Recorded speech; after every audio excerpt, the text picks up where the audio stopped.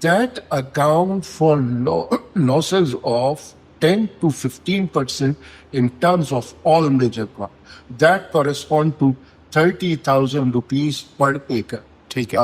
In terms of losses. اچھا اس میں دونوں چیزیں دونوں عوامل شامل ہیں. جب ہم اپنی کوئی کراپ لگاتے ہیں تو اس وقت ٹائملی واٹر کی اویلیبلٹی نہیں ہے. کراپ میچور ہو رہی ہوتی ہے تو اس وقت رین ہو جاتی ہے اور وہ کراپ جو ہے وہ ڈسٹروائے ہو جاتی ہے. ابھی آپ دیکھیے کہ پچھلے سال ہمارے کاٹن کی کراپ کا فیلئر ہوا اور خاص طور پر ہمارے اپنے پرابلمس کی.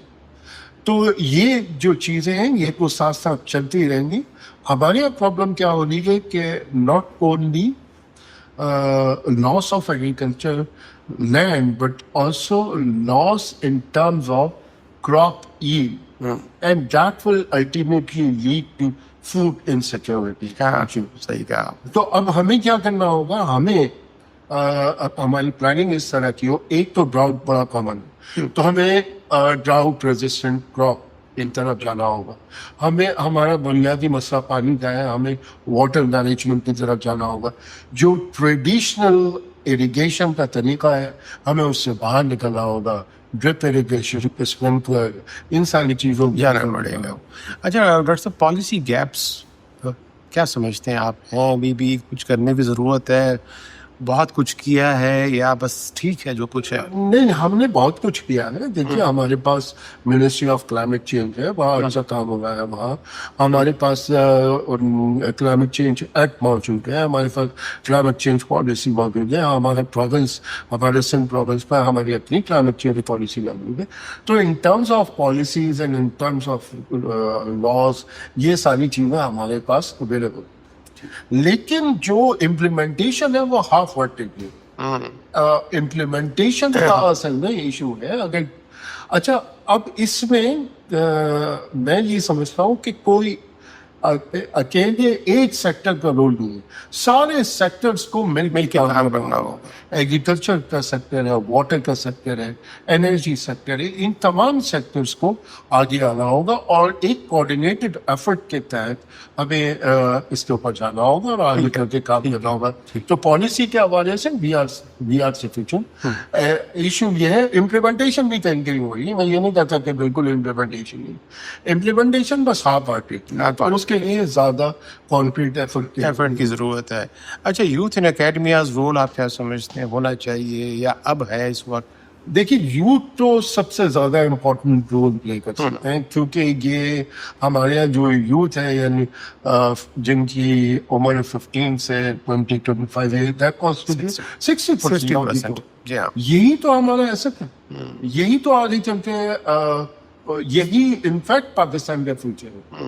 تو آج جس طرح کی ان کی تربیت کریں گے آگے چل کے اس کا فائدہ پاکستان. صحیح صحیح صحیح. تو اصل میں تو ان کی گرومنگ کی ضرورت ہے اور اس ہیومن ریسورس کو چینلائز کرنے کی ضرورت ہے. تو تبھی ڈاکٹر صاحب کیا دیکھتے ہیں آپ, چونکہ ایک ایجوکیشنل ادارے میں ہیں اور بہت قریب سے دیکھتے ہیں ان سارے معاملات کو, انوائرمنٹل سائنسز میں آج کل بچوں کا رجحان ہے اس طرف آتے ہیں یا آج بھی وہی چل رہا ہے MBA اور سائنسز؟ اور میں یہ کہوں گا کہ کوئی بہت زیادہ ابھی بھی جس قسم کا ریسپانس آنا چاہیے اس طرح کا آ نہیں رہا.